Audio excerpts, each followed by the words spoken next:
bem, pessoal, então vamos aí à nossa aula de antibióticos, conceitos avançados.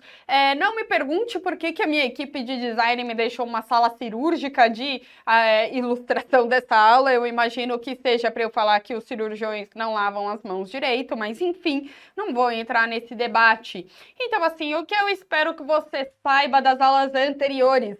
E assim, aqui a gente vai discutir algumas questões um pouco mais avançadas, alguns conceitos de resistência bacteriana um pouco mais difíceis, mas se você tiver mais dúvidas, ou encaminha aí pra gente, ou assiste o curso de antibióticos no Medical Life Hacks, tá bom? Então, assim, a gente divide o mundo das bactérias na coloração, gram-positivas, gram-negativas, e no formato os cocos e bacilos, sendo os cocos mais importantes entre os gram-positivos, e saiu aqui 2 gram-positivos, desculpa, mas era gram-negativos, e os bacilos, o mundo mais importante dos gram-negativos. E essa diferença se dá por uma diferença estrutural. Os gram-positivos, eles têm uma parede celular bastante espessada, tanto que quando a gente tem a resistência em gram-positivos, no geral, é uma alteração de parede, tá bom? Já os gram-negativos têm uma parede celular fininha, só que para isso, com isso, eles desenvolveram uma membrana externa e eles têm um espaço periplasmático que vai conferir a resistência aí através das beta-lactamases, que a gente já falou um pouquinho na primeira aula, vou retomar aqui, tá bom? Mas só para a gente sedimentar alguns conceitos dos gram-positivos. Então, no mundo dos gram-positivos, a gente vai ter os enterococos, os estafilococos e os streptococos. O enterococo, vocês vão lembrar que eles são bichos pouco virulentos, eles não costumam fazer infecções graves, eles não costumam chocar um paciente, mas eles são muito chatos de serem tratados. Por quê? Porque eles têm uma PBP, lembra o que é uma PBP? É uma enzima que monta a parede celular.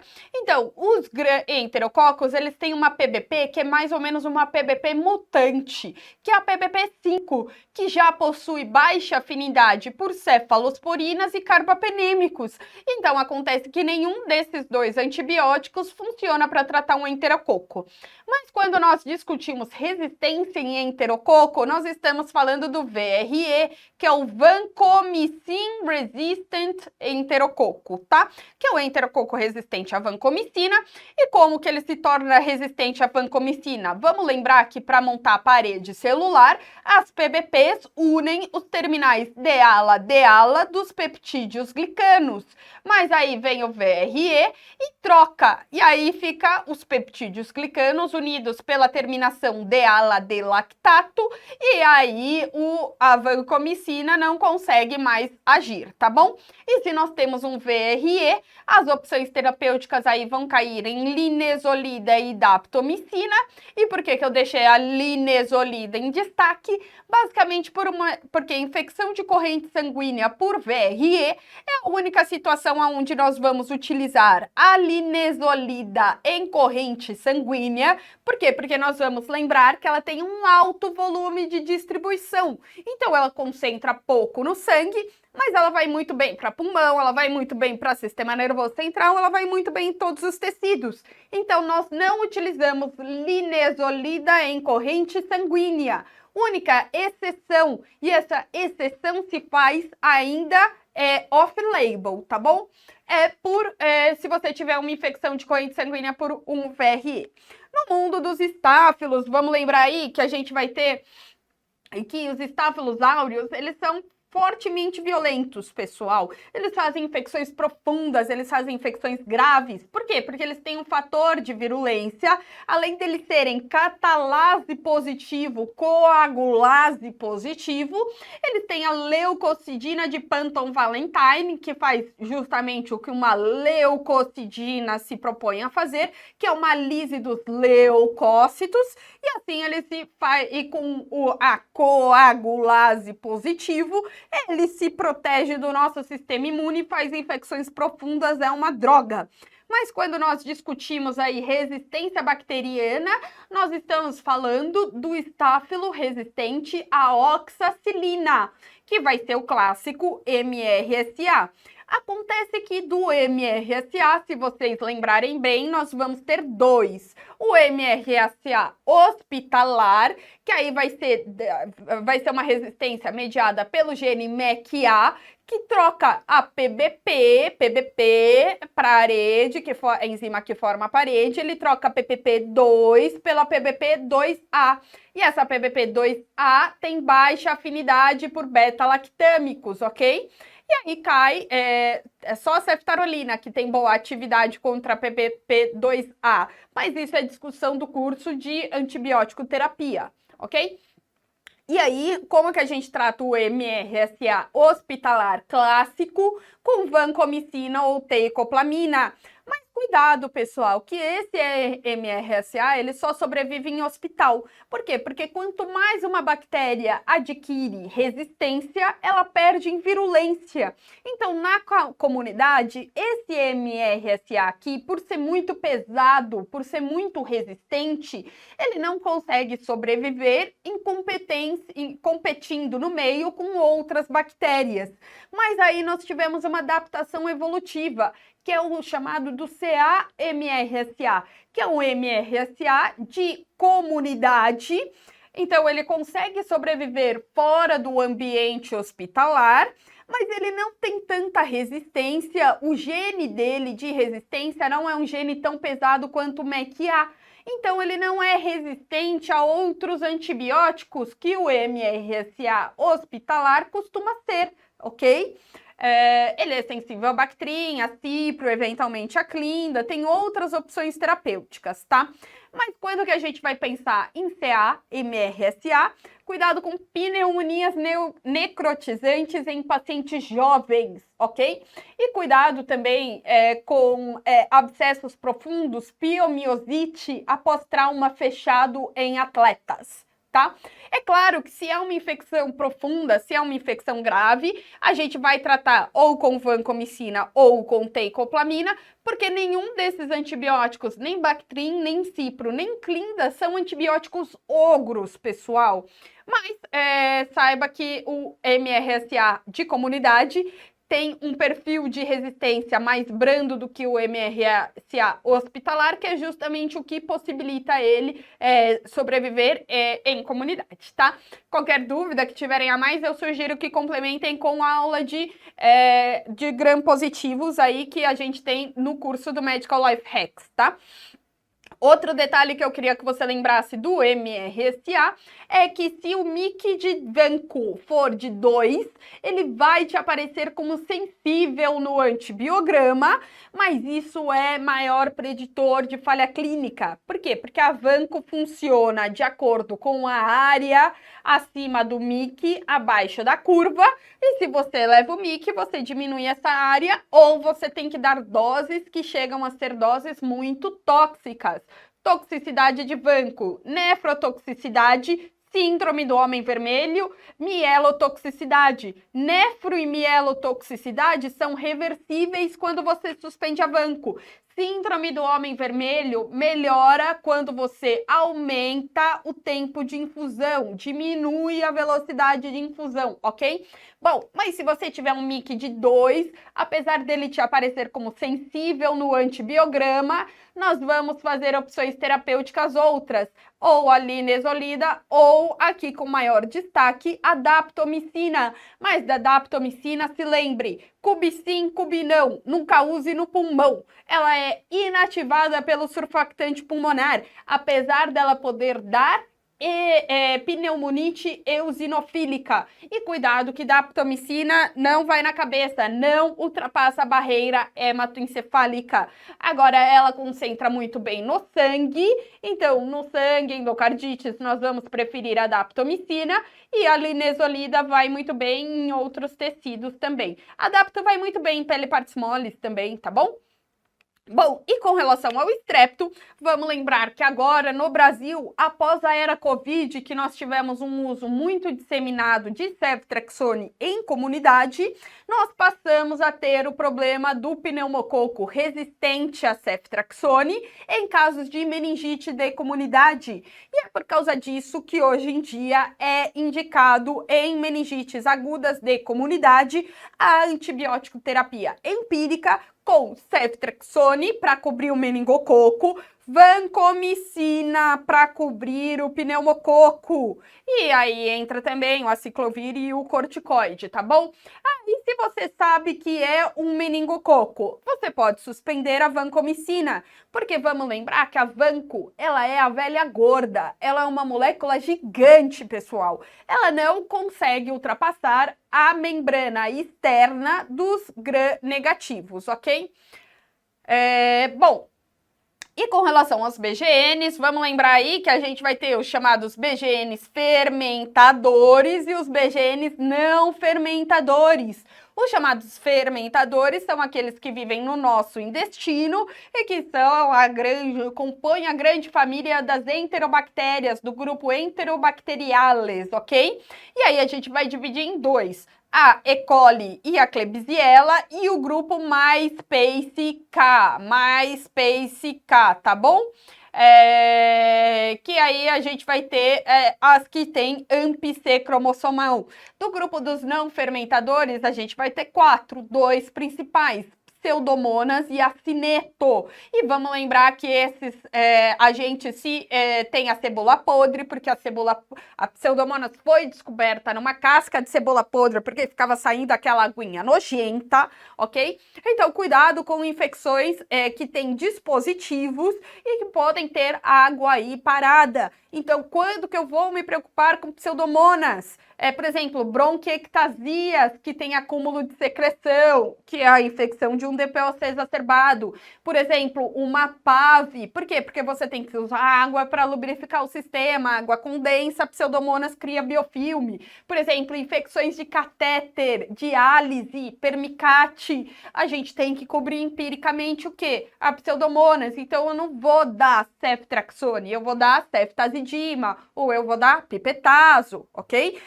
Por exemplo, infecções de derivação ventricular externa. Cuidado com a Pseudomonas. Por quê? Porque tem uma aguinha ali, o seu líquido cefalorraquidiano saindo e lubrificando o sistema. Cuidado com próteses em vias biliares. A Pseudomonas tem a prótese, ela pode ir lá e formar um biofilme e lembrar da cebola podre. E o acineto? O acineto, ele é um verme, ele é uma bactéria pouco virulenta, então ele é quase que de ocorrência exclusiva hospitalar, tá bom? Então ele tem o mesmo perfil de acometimento aí da Pseudomonas, eles andam de uma forma mais ou menos irmãs, tá? Mas aqui eu trouxe a linha do tempo das enzimas, da resistência enzimática, só para vocês entenderem um pouco melhor aí com o que estamos lidando. Então, nós tínhamos aí a pelicininase, em 1940, basicamente, a gente descobriu a penicilina e começou a comercializá-la em larga escala aí na Segunda Guerra Mundial. Em 1942, nós já tínhamos os Staphylococcus aureus resistentes à penicilina, que foi quando, então, nós descobrimos depois as cefalosporinas, que foram desenvolvidas justamente para combater esse safado aqui. Mas isso eu falo lá no curso do Medical Life Hacks. Bom, aí em 59 nós descobrimos a oxacilina, que era uma penicilina de ação anti-estafilocóxica, ok? Uma penicilina semissintética para matar esse safado aqui. E aí, em 65, nós já tínhamos o estáfilo resistente à oxacilina. Beleza, vamos lá. Em 76, nós descobrimos, então, os inibidores de beta-lactamase. E aí, em 80, nós tivemos as cefalosporinas de terceira geração. Em 83, nós já tínhamos as ESBLs, que hidrolisavam as cefalosporinas de terceira geração.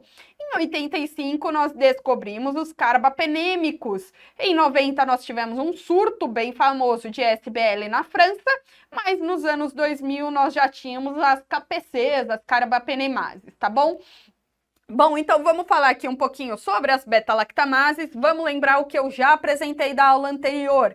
A gente vai ter as beta-lactamases que eu coloco aqui entre aspas comuns. Por quê? Porque elas são meropenem sensíveis, e as beta-lactamases que são meropenem resistentes, que são as carbapenemases. Vamos lembrar, se beta-lactâmicos é penicilina, cefalosporinas e carbapenêmicos, cefalosporinases são beta-lactamases, penicilinases são beta-lactamases, carbapenemases também são beta-lactamases, ok? Bom, no mundo das beta-lactamases comuns, elas hidrolisam até as cefalosporinas de terceira geração, e aí a gente vai ter a ESBL, que é bastante famosa, que elas são inibidas por inibidores de beta-lactamase, mas elas não hidrolisam cefamicinas, então ela aparece como cefoxetina sensível, ok? Elas não são induzíveis, ou seja, elas estão sempre lá, seja como ceftraxone resistente ou ceftazidima resistente, tá bom? E elas são transmitidas por vias plasmidiais, eu comento um pouquinho mais sobre isso no curso do Medical Life Hacks, tá bom? E quando elas são hiperexpressas, que a gente vai ter, ela pode perder os inibidores de beta-lactamase e até mesmo o ertapenem. Então, cuidado, pessoal! Ser somente ertapenem resistente não quer dizer que é uma carbapenemase. Para ser uma carbapenemase, tem que ser ou meropenem resistente ou imipenem resistente, ok? E nunca vi cair aí para vocês, mas saibam que a ESBL de maior ocorrência no mundo é a CTXM. E aí elas aparecem como cefoxetina sensível, por quê? Porque elas não hidrolisam cefamicinas, que é a maneira que a gente tem como diferenciá-las das AMP-Cs. A AMP-C, pessoal, elas já são resistentes aos inibidores de beta-lactamase, elas hidrolisam cefamicinas, então ela aparece como cefoxetina resistente. E elas são induzíveis. O que eu estou querendo dizer com isso?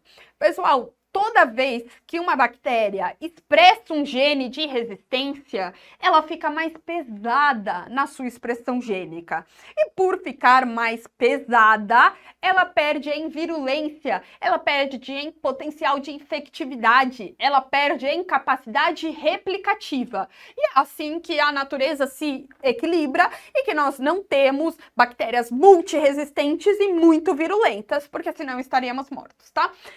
Então, a natureza é magnífica e fato é que o gene da AMP-C, o que ele ganha em relação ao ESBL é que é isso, ele só será expresso se necessário for.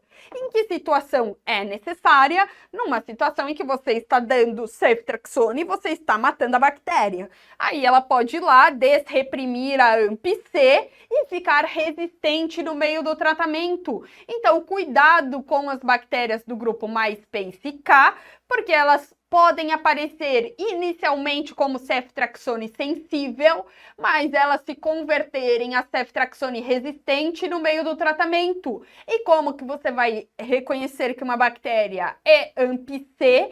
Se ela for do grupo MySpace-K, então vamos lembrar, vamos ver se eu lembro também, Morganella, Yersinia, Proteus vulgaris ou Providência, Acromobacter, que é muito comum em acidentes não é o Acromobacter, desculpa, esquece essa digressão, Acromobacter, Citrobacter freundi e Enterobacter, é o Enterobacter cloaci e a Klebsiella aerogenes, tá bom? Lembrei, ainda bem. Bom, e então essas bactérias aqui, elas têm a AMP-C cromossomal, ok? Está com elas e de qualquer forma a gente pode sempre identificá-las através do cefoxetina resistente, tá? E o cefepime ele não é uma boa opção para SBL, mas para AMP-C, eu deixo isso aqui de dica para a vida para vocês. Se o MIC for menor do que 2, ele costuma ser uma opção segura, ok? Bom, com relação às carbapenemases, a gente vai ter dois mundos de carbapenemases. A serinocarbapenemases, que aí a mais famosa é a KPC. E cuidado, pessoal, KPC vem o nome porque ela foi descoberta em uma Klebsiella. Não é porque ela acontece somente em Klebsiellas.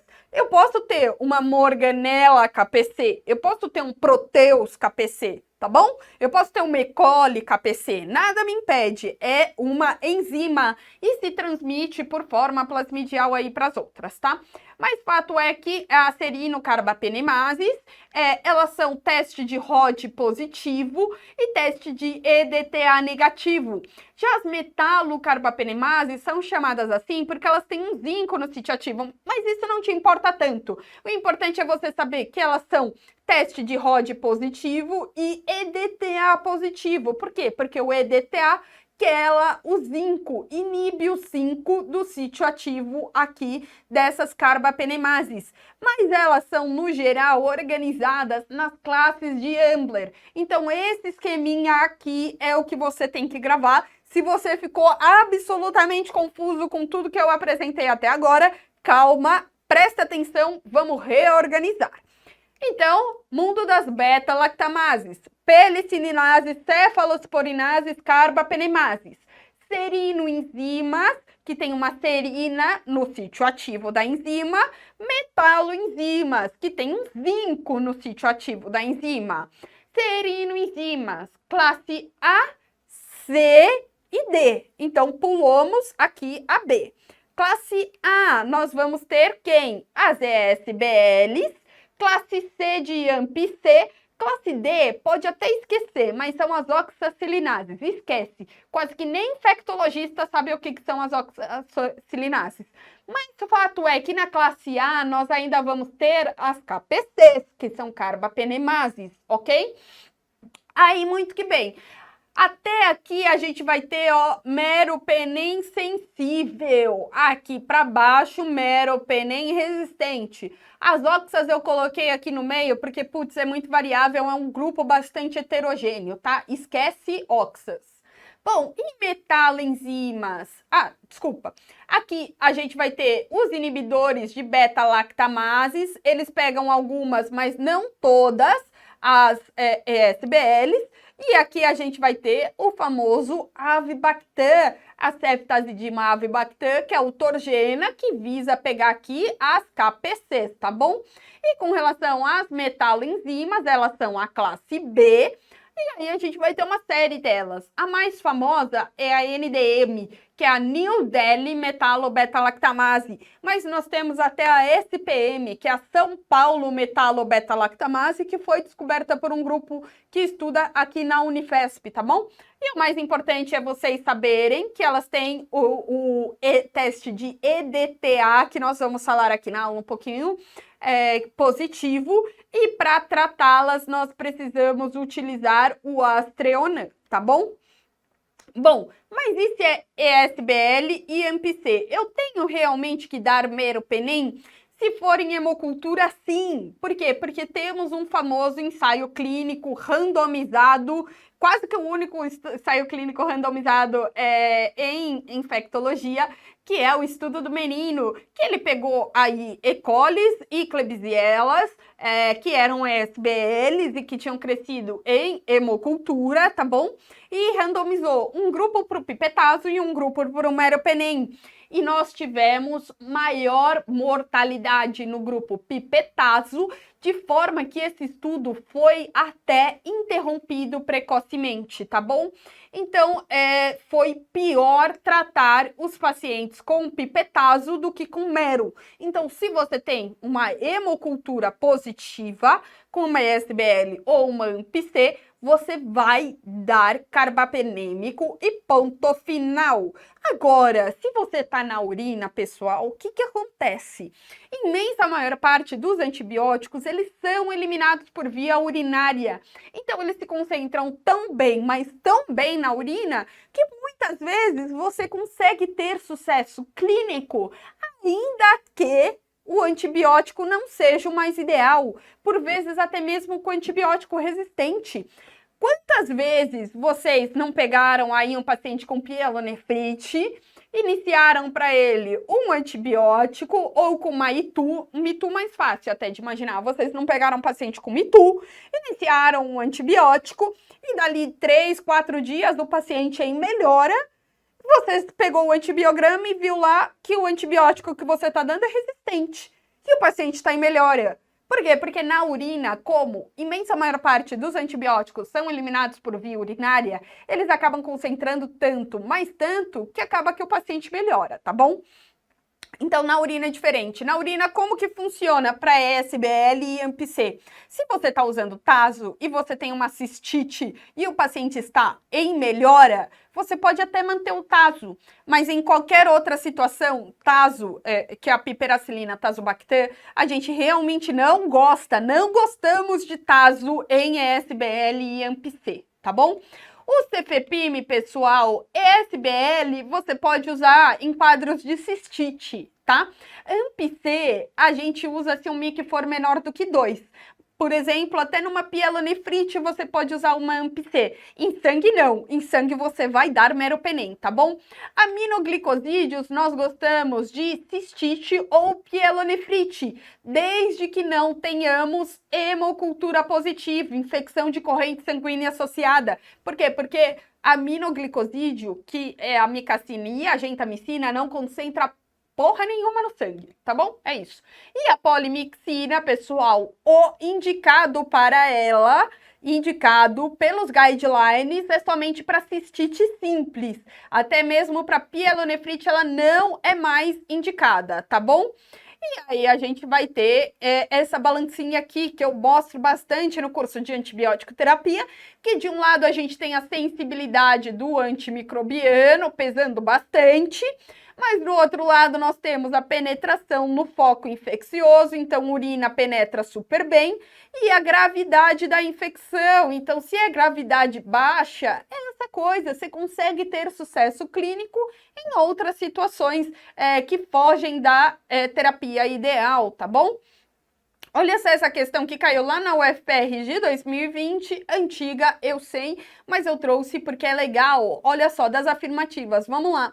No tratamento de infecções invasivas por MRSA, antibiótico terapia com daptomicina é alternativa segura à vancomicina, porém requer dosagem frequente de CPK sérica pelo risco de miopatia? Sim, os grandes riscos da daptomicina é a pneumonite eosinofílica e a miopatia. Então, a gente dosa CPK a cada 48 horas. A 2 aqui. De acordo com o estudo do Merino, a associação de beta-lactâmico com o inibidor de beta-lactamase, ou seja, a piperacilina tazobactam, é opção terapêutica segura, pessoal? De momento nenhum, isso é uma opção terapêutica segura. Morreu mais com o pipetazo. O estudo foi interrompido de maneira precoce, ok?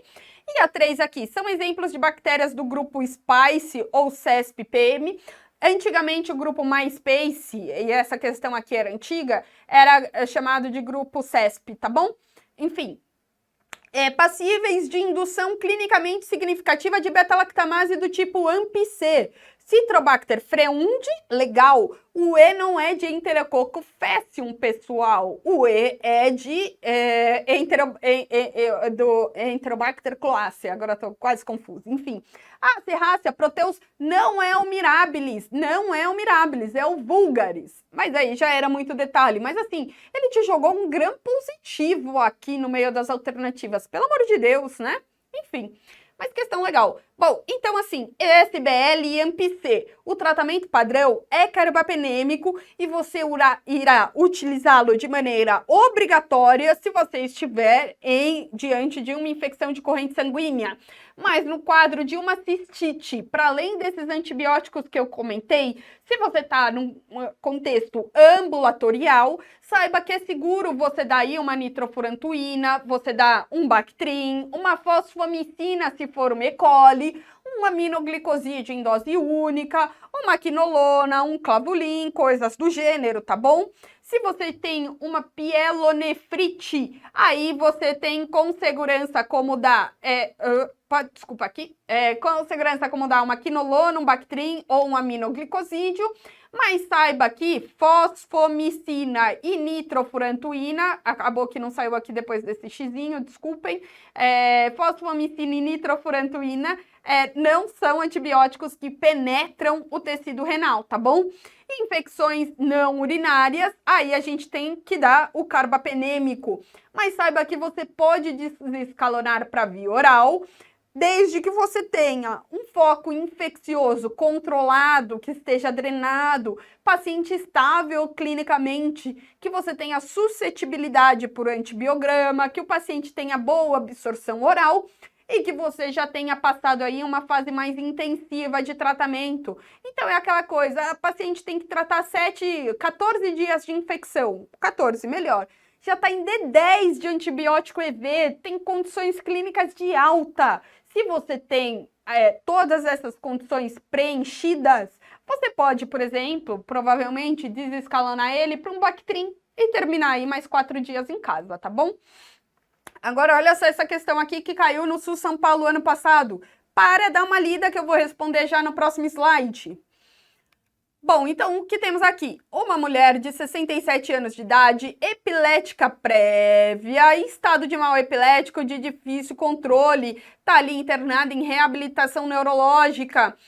Bom, tem um quadro de delírio, tá bom? Disúria e desconforto em hipogástrio. Isso tá dando o quê? Uma ideia de uma itu sintomática. Delírio, dor abdominal. Aí você foi lá, fez uma orocultura, viu uma droga de uma pseudomonas aeruginosa sensível a mero poli B, gente, ceftazidima avibactam. E aí ele te pergunta quais as opções terapêuticas. Bom, ele queria aqui justamente saber se você pouparia carbapenêmico numa infecção urinária baixa sem maiores sinais de complicação. Não tem motivo para você usar carbapenêmico, não é simplesmente porque essa bactéria é resistente que você tem que usá-lo, tá bom? Então, e por que não demos poli B? Porque, pessoal, a poli B, ela penetra menos no rim do que os aminoglicosídeos. Da família das polimixinas, a gente prefere em tecido renal a colistina, ok? E a opção de não tratar, porque era uma colonização, não é uma colonização, ele te deu uma delírio, ele te deu disúria, ele te deu desconforto hipogástrio, é um mitu, você tem que tratar, ok? Olha só essa questão um pouco mais antiga que caiu na USP em 2021, mas presta bastante atenção nela, que eu vou responder no próximo slide. Bom, então o que nós temos aqui? Uma mulher de 33 anos, dor urinar de início a 4 dias. Hoje refere dor em região lombar direita. Isso está nos dando uma ideia do quê? De uma pielonefrite. Diabetes mellitus tipo 1, uma comorbidade imunossupressora. Pessoal, ela usa insulina. Tem um Giordano positivo à direita, mas assim, frequência respiratória boa, frequência cardíaca também, PREA boa, então não tá uma paciente chocada. Citrobacter freundi, vamos dar uma olhada nesse Citrobacter aqui, ó. Norfloxacino sensível, mas norfloxa e fosfomicina não penetram tecido renal. Eu tenho uma pielonefrite, eu não posso usar norfloxa. Ciprofloxacino sensível, sim. Por que você não vai usar uma cipro? Vai super bem em pielonefrites ambulatoriais. Vamos continuar aqui. Deixa eu ver, peraí, tá difícil. Ah, ceftriaxone sensível. Por que você não dá uma ceftriaxone? Ah, mas o Citrobacter freundi, além dele ser uma AMP-C que pode desreprimir, você tem que lembrar que não tem motivo para você querer internar esta paciente. Você pode tratá-la de forma ambulatorial. E ceftriaxone não te permitiria fazer isso. Então, ó, ceftriaxone, ceftazidima, cefepime, taso resistente. Por que é taso resistente? Nem sei, enfim. E o resto aqui das opções são sensíveis, mas são todas EVs. Ah, não poderia ser a amicacina? Até poderia, mas aí cai no problema que você tem que internar esta paciente e a princípio não tem motivos para você interná-la, você poderia tratar com ciprofloxacino tranquilamente. Agora, olha essa questão em 2024, pessoal, para dar uma lidinha nela que a gente vai responder daqui a pouco. Bom, essa questão de 2024, ao contrário da questão de 2021, te deu uma Pseudomonas. E a Pseudomonas eu quero que você lembre, Pseudomonas bomba, PB, tá bom? P dá mão para B no português, não, é o B que dá mão para P. Enfim, vocês entenderam o que eu estava querendo relembrar. Enfim, bom, mas fato é que a Pseudomonas ela é uma rainha das bombas. Ela tem resistência enzimática também, mas ela tem bastante bomba de efluxo.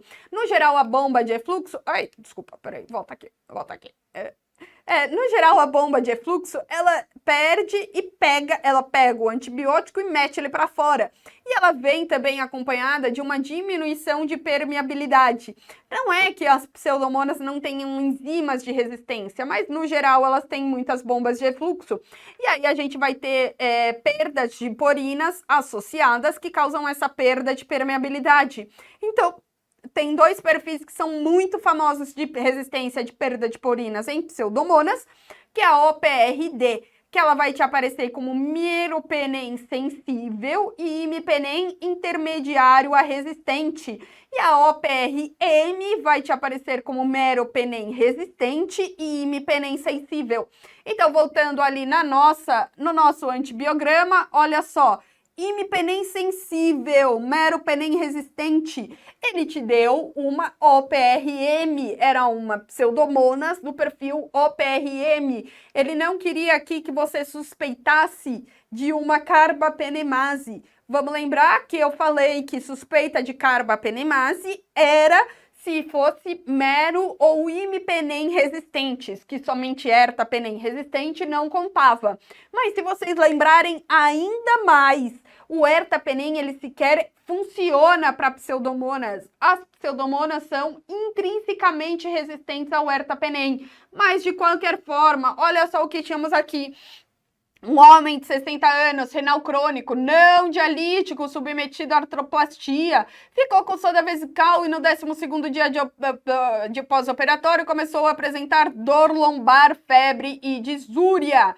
E aí ele veio com uma urocultura com mais de 1000 leucócitos e a pseudomonas com esse perfil de sensibilidade. E aí ele te pergunta qual é a melhor alternativa. Não poderia ser amikacina, uma vez que a amikacina está aqui como sensível? Pessoal, se você tem um antibiótico de um espectro menor, com menor efeito colateral, a mica é bastante nefrotóxica e coisas do gênero, por que você não vai dar ele? E como você já viu, em 2021 e agora se repete em 2024, a USP gosta da ciprofloxacino em sítio urinário. E por que está escrito aqui em doses máximas? Porque se você for ver o antibiograma, tá como intermediário. Intermediário, pessoal, não é uma denominação que nós utilizamos mais atualmente. Atualmente, nós utilizamos a denominação sensível aumentado exposição. Aumentado exposição quer dizer, aumente a dose do seu antibiótico, ele irá funcionar. Então, ao invés de deixar ciprofloxacino 500 de 12 em 12, você deixa 500 de 8 em 8, tá bom? É isso que quer dizer a dose intermediária, faça a dose máxima do seu antibiótico, tá? E olha só a questão da Higgs aqui, 2023, olha só, assinale a alternativa que apresenta corretamente antibiótico com ação anti-pseudomonas. E se vocês lembrarem, eu tinha esse quadrinho aqui na aula 1, de antibióticos para pseudomonas, mas ó, teicoplamina não pode ser. Por quê? Porque a teico é irmã da a vanco é a velha gorda, porque ela é uma molécula gigante e elas não passam a membrana externa para chegar na parede e fazer a clivagem ali nos terminais de ala. A tigeciclina e o ertapenem, a pseudomonas intrinsecamente resistentes a eles. Então, mesmo que você não soubesse, a única opção aqui a ser marcada era o azetronan. Eu nem coloquei ele no quadrinho de antibióticos com ação anti-pseudomonas. Por quê? Porque o azetronan nós vamos utilizar única e exclusivamente se nós tivermos uma metalocarbapenemase. E para falar das metaloscarbapinemases, a gente tem que falar dos testes fenotípicos. Eu não fiquei falando teste de Rod positivo e teste de EDTA negativo nas serinocarbapenemases e positivo nas metalocarbapenemases? Pois bem, vamos explicar esse teste. Esse teste, pessoal, é o seguinte: você pega uma cepa controle negativo, ou seja, uma cepa que você tem certeza que não produz carbapenemase, e uma cepa controle positivo, ou seja, uma cepa que você tem certeza que produz carbapenemase. O halo, pessoal, essa voltinha aqui é a inibição do crescimento. Então, se tem halo, a bactéria não cresceu. Se tem esse dentinho aqui dentro do halo, significa que a bactéria cresceu, apesar da presença do antibiótico, ou seja, a bactéria hidrolisou esse antibiótico, ou seja, a bactéria é resistente a ele, ok? Então, se o halo está intacto, a bactéria é sensível ao antibiótico. Agora, se o halo diminuiu, a bactéria é resistente ao antibiótico.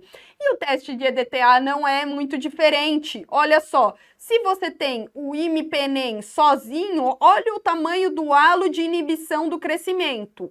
É diferente do que se você tem o imipenem com o EDTA. Se aumentou o halo de inibição do crescimento, significa que você tem aí um teste positivo, ok? Você tem uma bactéria que é inibida pelo EDTA. Por quê? Porque ela tem um zinco no sítio ativo, porque ela é uma betalocarbapenemase, ok?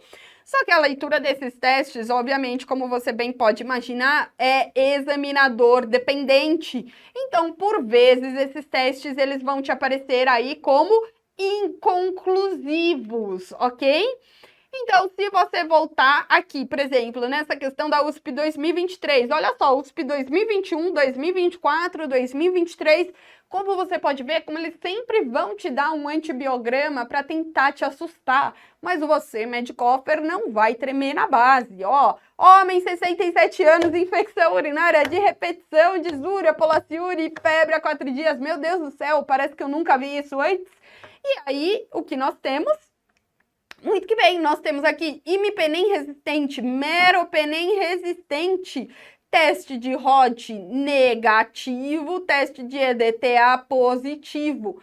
EDTA positivo, acabou a história, nós vamos tratar com azetrionam, tá bom? Bom, e além do teste de Rod e de EDTA, você pode ter o também chamado teste de Blue Carba, que vai ser um teste colorimétrico e que também vai ter essa faixa aí duvidoso, carbapenemase positivo ou carbapenemase negativo. Eu tô te dizendo isso simplesmente para te dizer aqui, ó, leia o restante do seu antibiograma. Olha só, nós temos aqui uma Pseudomonas aeruginosa em pele partes moles de tornozelo esquerdo, carbapenemase positivo, e é uma VIN é de Verona, só para te dizer. Poderia ser uma NDM, poderia ser uma SPM, enfim, essa daqui é uma VIN. E olha só aqui na nota do rodapé, presença de carbapenemase pelo teste fenotípico, associado, eu acho que é o Blue Carba, aqui ó, Blue Carba, tá bom? Que é o método que o laboratório utiliza. O laboratório sempre tem que soltar no antibiograma qual método ele utilizou, mas a discussão dos métodos, aí eu entro no mérito no curso de antibiótico terapia, tá bom? Bom, mas KPCs, como eu falei aqui, ó, teste de carbapenemase Rod positivo, teste de metalobeta-lactamase EDTA negativo. Então, isso daqui nós sabemos que é uma KPC, o tratamento padrão vai ser o Torgena, que é ceftazidima avibactam, ou se você não tem Torgena, luta-se com o que tem, aí você faz a terapia combinada. E da metalocarbapenemase, que eu cortei aqui, desculpa, na edição acabou cortando, eu não reparei, mas era um teste de EDTA positivo e no geral vai ser essa desgraça aqui, PAN resistente. Ah, mas olha, eu tenho amicacina. Mas você não vai usar amicacina no sangue. Ah, mas eu tenho tigeciclina. Você também não vai utilizar tigeciclina no sangue. Você tem que fazer a terapia combinada. Ah, Mas o Torgena funciona para metalocarbapenemase? Não funciona. Mas a questão é que nada te impede de ter uma serino junto de uma metalocarbapenemase. Então, o tratamento de metalocarbapenemase padrão, essa daqui tinha crescido no sangue, é sim Torgena com Astreonan. Mas o que vai tratar esta enzima é o Astreonan, tá bom? Bom, e com relação a tratamento de Carbapenem Resistance Enterobactérias, que é a vulgo KPC. Por quê? Porque KPC foi a mais pandêmica, a que ficou mais famosa, mas como eu disse, ela é um tipo de carbapenemase que foi descoberta na Klebsiella, ela não é exclusiva de Klebsiellas. Então, ponto número 1 que eu queria já destacar aqui para vocês são todos estudos retrospectivos, logo eles não são randomizados, então é muito difícil você versar sobre o melhor tratamento, o tratamento mais padrão, se você não consegue fazer a randomização, tá? Então, em antibiótico terapia nós temos essa limitação de medicina baseada em evidência.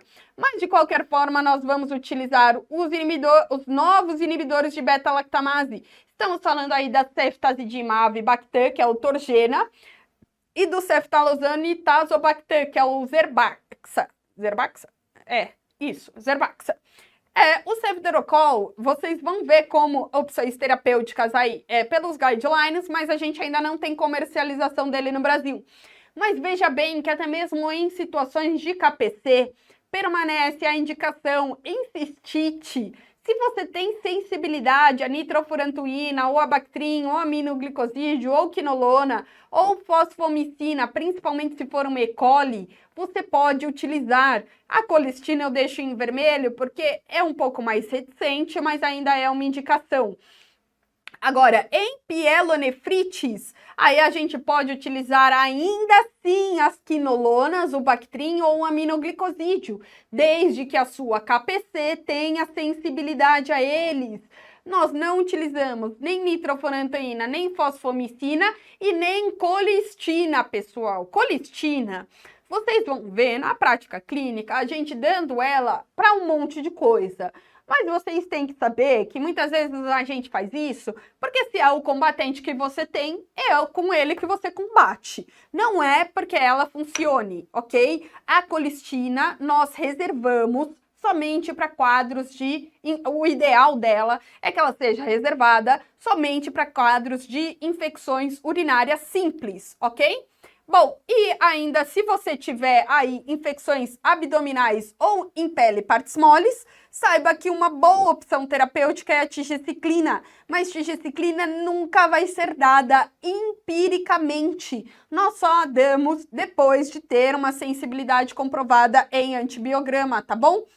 E assim, como mensagem, uma das mensagens finais, eu queria dizer para vocês, o tempo de duração da terapia não se altera por causa de resistência bacteriana. Então não é porque você está tratando uma pielonefrite por KPC que você vai estender o tempo de tratamento para 14 dias. 7 está sim de bom tamanho. E urina é sempre diferente. Se é gol, não briga com isso. Seu paciente pode ter melhora e eu explico um pouco melhor esse racional aí no curso de Medical Life Hacks, tá bom? E só para terminar aqui, dá uma olhada nessa questão. Responde ela para mim que eu vou responder no próximo slide. Então, seguinte, a alternativa incorreta era tigeciclina pode ser utilizada em monoterapia para pacientes com infecção urinária. Não, pessoal, tigeciclina sequer é eliminada por via urinária, ela é eliminada por via trato gastrointestinal, por via biliar. Então, pelo amor de Deus, você não vai me utilizar tigeciclina em via urinária e eu pontuo melhor isso também no curso do Medical Life Hacks, tá bom? Então, é o seguinte, ó, aminoglicosídeo vai muito bem em urina, seja SBL, seja AMP-C, seja KPC, desde que seja sensível. Cefepime vai bem para AMP-C se o MIC for menor do que 2. Torgena, que é o ceftazidima avibactam, a gente reserva para KPC. Cipro e Bactrim vão muito bem em urina, se for SBL ou AMP-C. E KPC não? KPC sim, acontece que muito raramente você vai ver uma KPC sensível a Cipro ou Bactrim, tá bom? Bom, fosfomicina não penetra tecido renal, só temos a formulação oral da fosfomicina no Brasil. Então, só dá para ser cistite simples. E polimixina também só dá para ser, o indicado somente é cistite, mas ela é o combatente que muitas vezes é o que a gente tem. E tigecyclina, abdômen e pele e partes moles, mas nunca de forma empírica, sempre com antibiograma na mão. Uma última questãozinha, um último antibiograma aqui para não te assustar. Bom, dá uma lida, tá bom? Aqui no antibiograma, eu vou passar para o slide de alternativas. Dá uma lida nas alternativas. Muito que bem.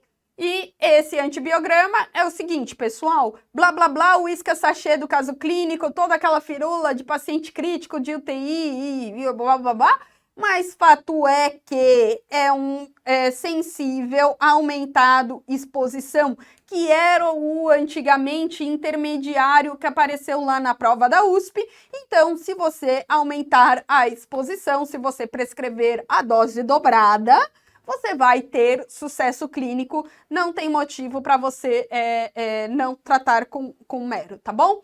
Então, era isso que eu tinha para dizer para vocês, espero que tenham gostado. Se tiverem dúvidas, a gente tá aí na plataforma ou assistam ao curso do Medical Life Hacks, tá bom?